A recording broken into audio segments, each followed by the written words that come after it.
which I think probably many people can relate to, just day-to-day problem solving.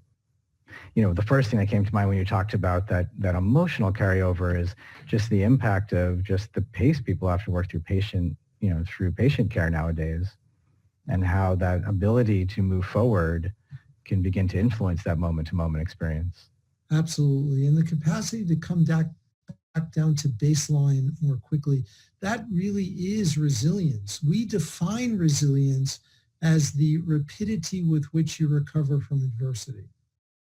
And we can measure that. And it turns out that that's very related to this insight component. Can you talk about that piece? How do you measure resilience, and what does that look like in your research? You can measure it in different systems. So you can measure it directly in the brain, for example. We can measure the rapidity with which your amygdala, once it's activated, comes back down to baseline. And that's something that we can actually measure in an MRI scan. We can measure the rapidity with which your cortisol response, which is a key stress hormone that is released by the adrenal glands and regulated by the brain. When we're very stressed, we have increased output of cortisol. Well, we can measure how long it takes that cortisol to come back down to baseline. And those are all parameters which are related to resilience and are really important, not just for our well-being subjectively, but also for our physical health. So that's a great segue, because it was something I wanted to touch on. So if we don't manage that situation, if we're just caught up in the, I don't even want to use the word burnout, because I don't know that everybody feels that they're, at that level, whatever it means to them, but there is chronic stress for sure. And if we're just caught up in that on-the-go, high-stress, sort of overwhelmed day-to-day life, what are the physical implications of that? Well, there is an increasing corpus of scientific work and medical research which indicates that many chronic illnesses today are illnesses that are exacerbated by stress in our environment. And there are many illnesses, for example, that have inflammation as a key constituent of the illness. And it turns out that inflammation is something that we know can be exacerbated by stress.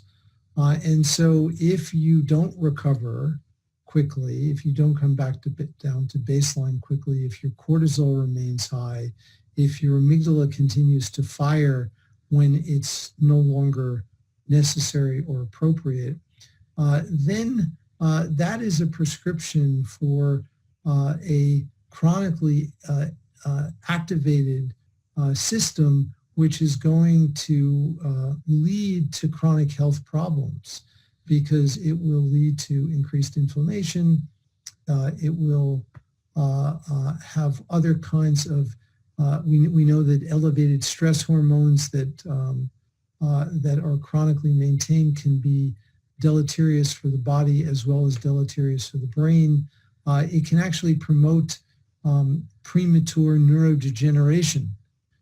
So all of these issues are super important and are directly related to physical health. So one of the benefits of a longer-term practice is that direct impact on resilience, like you're talking about, so that as we practice regularly, we're able to come back to a healthier baseline more consistently. Yes, absolutely. And the data do show, though, that regular practice over a fairly long period of time is important.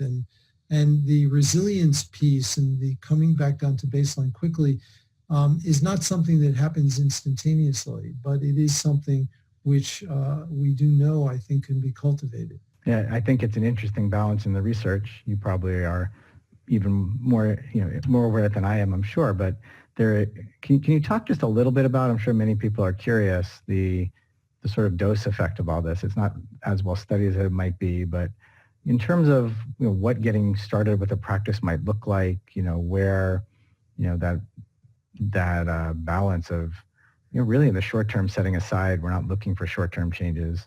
What does an ongoing practice look like to you? Yeah, so those are a whole set of really important and interesting questions, and there aren't any easy answers, nor are there a lot of um, systematically, scientifically investigated answers, but there are a lot of things that we can say about it. First of all, what we can say is that the scientific evidence shows that even really short amounts of practice can lead to changes on objective measures. And I mean really short.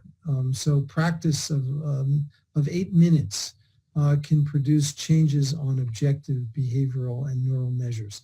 Now, that doesn't mean that these changes are going to last, but they simply show that it doesn't take much to shift the state of the mind and the brain. The key question, really from a practical perspective, is what we need to produce more enduring change. There are many things that we know cognitively that are good for us, so to speak. The analogy of physical exercise is a good one. Many people who don't do physical exercise regularly, if you ask them, should they be exercising? Is it something good for their health? They'll all say yes. They know it's good for them, but they can't quite get it together to do it.